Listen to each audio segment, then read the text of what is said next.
Hello, kabakyard. Dumating na yung order natin na ignition coil. Kakabit natin to sa ating Easy Ride. Kabakyard. Check muna natin, baka na-scam tayo.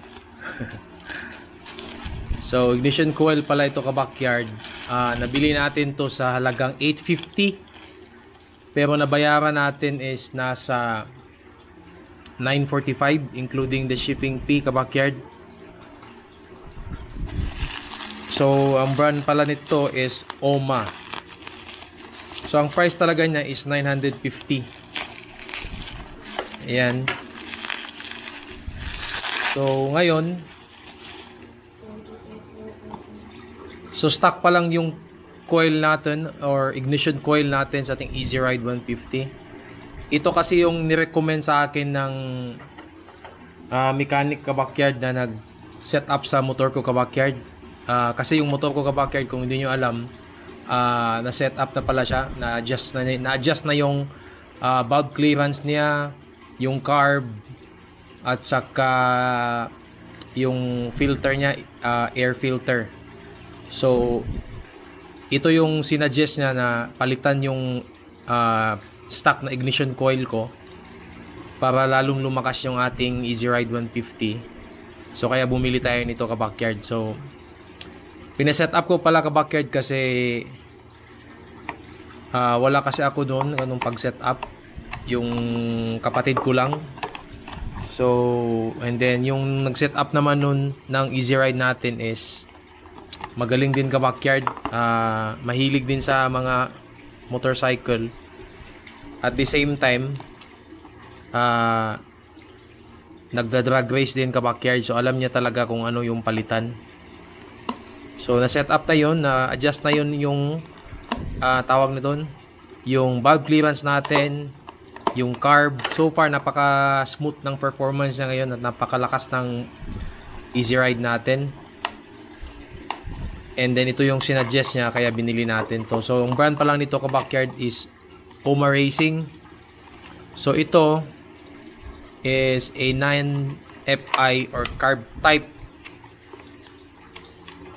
type na ignition coil, kabakyard. So, yan. So, makikita nyo dito, plug coil racing, non-FI, universal. Only used for carbureted bikes with modification. So, ito. Yan. So, original to, kabakyard. Ipopost ko sa link or lalagay ko sa description yung link ng product na to, kabakyard. So, ito pala yun. So, feature niya, made of high quality materials, enhanced engine performance, improved combustion efficiency. So, yung sabi ng mechanic natin, kabakyard, yung nag-set up sa Easy Ride natin, 10% daw, nasa 10%.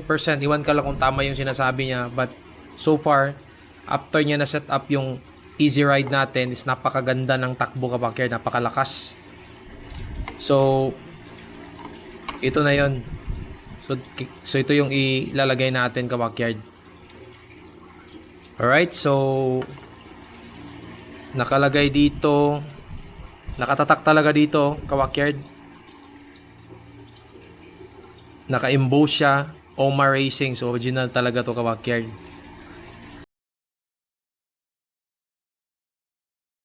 Alright, kabakyard, bago natin i-install ating ignition coil na bago, which is OMA Racing na binili natin, i-explain ko muna sa inyo kung ano yung mga parts na nandito. So, ito, kabakyard, itong dalawang metal na to nakikita nyo, ito'y nagsisilbing ground ng ating ignition coil, itong dalawa.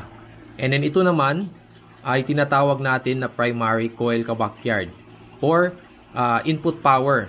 So, ang wire na nakakonekta dito, kabakyard, is galing sa ating CDI. Alright? Kadalasan, ang supply na voltahe na nare-receive ng ating primary coil is nasa 12 volts, kabakyard. Okay? And then, ito naman, kabakyard, itong wire naman, dito nakakonect yung ating spark plug cap. So, nakakonect dito. Okay? So, And then, ang spark plug cap natin ka-backyard is merong resistance na 5 kilo ohms or 5,000 kilo ohms ka-backyard. Okay, and then, ito naman ating primary, pag ititest natin to, itong primary coil natin, dapat ang result nito ka-backyard is nasa 0.4 to 5 kilo ohms lamang. So, pag bumaba ng 0.4 kilo ohms, let's say, ang result sa ating pag ititest natin is nasa 0.2, meaning may sira na ating ignition coil ka-backyard. Pag lumagpas naman ng 5 kilo ohms, is may sira na din. Let's say, 6 or 7 ang output niya. So, may sira na din yung ating ignition coil ka-backyard. Okay. So, pag nakakabit naman yung spark plug natin ka-backyard, pag ititest natin ang output ng ating secondary coil ka-backyard, itong wire na to, pag merong spark plug, dapat ang range niya ka-backyard is nasa 5,000 to 15,000 kilo ohms. So, dapat nasa, let's say, nasa 5.2 or 6 pag kasama na yung ating spark plug. Kasi yung spark plug natin ka-backyard is nasa 5,000 kilo ohms ang resistance niya. Okay, so since wala tayong spark plug, so expect natin pag ititest natin to, mas mababa sa 5,000 to 15,000 kilo ohms ang result ka-backyard kasi minus 5,000 yun kasi wala tayong spark plug dito. Well, pag ikakabit na natin to, ipapakita ko sa inyo na ang spark plug cap is nasa 5,000 kilo ohms ang resistance ka-backyard. Okay, so yun. So yun yung ating dapat natin tandaan. So ulitin ko ka-backyard. So ito yung ground. Ito naman yung ating primary coil. Ito naman yung ating secondary kung saan nakakonekta dito yung ating spark plug cap. Okay?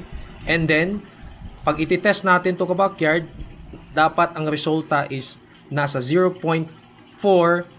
to 5 kilo ohms ang result. Nasa ganyang range, dapat hindi lumagpas sa 5 at hindi bababa sa 0.4. Kasi pag ganun, meaning, or ibig sabihin is may sira ng ating ignition coil ka-backyard. And nandito naman sa ating secondary, pag may spark plug cap ka-backyard, dapat ang range na is nasa 5,000 to 15,000 kilo ohms na ang result ng ating tester pag ititest natin.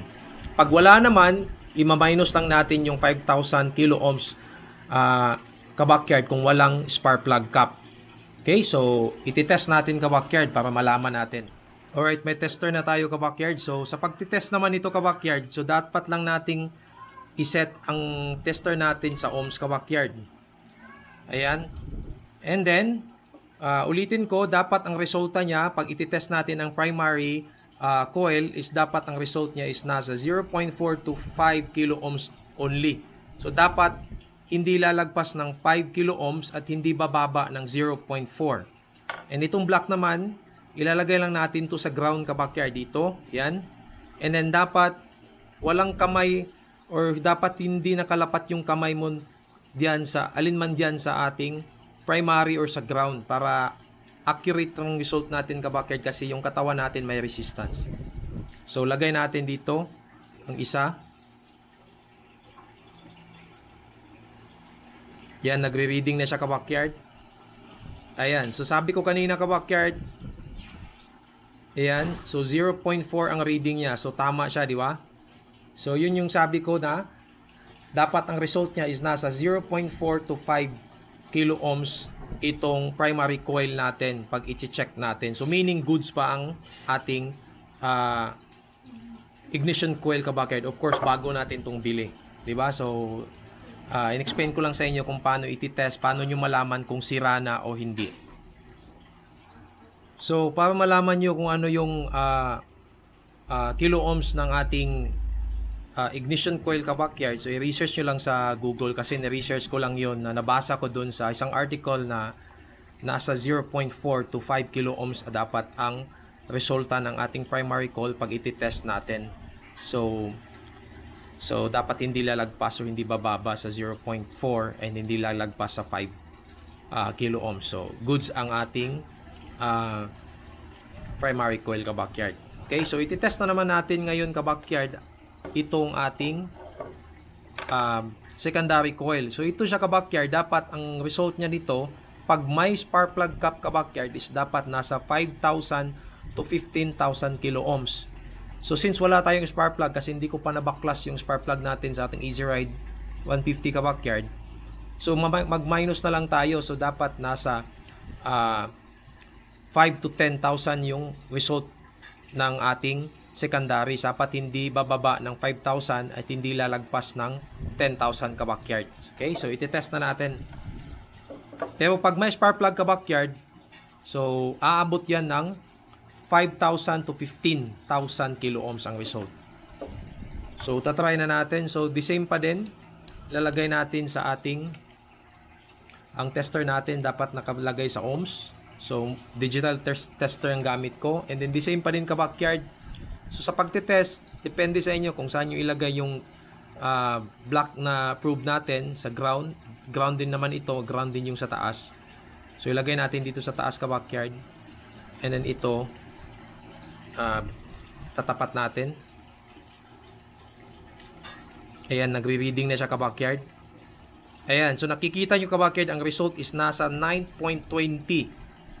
So pag i-add nyo yung spark plug natin ka-backyard na may 5,000 resistance, so aabot siya ng 14.20. So yun sabi ko kanina, dapat ang result ng ating pag-test nitong secondary is dapat hindi bababa ng 5,000 kilo ohms at hindi lalagpas ng 15,000. So meaning, i-add natin yung spark plug cap na may 5,000 kilo ohms, magiging 14,000.20.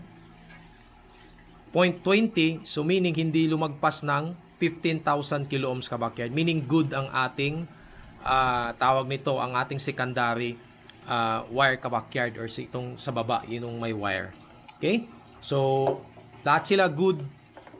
Itong isa, good din kasi yung result is 0.4. And then ito naman is nasa 9.20. Pag lalagyan natin ng spark plug, 5,000 or add 5,000 kilo ohms yun. So magiging 14,000. So hindi lumagpas ng 15 kilo ohms. So okay yung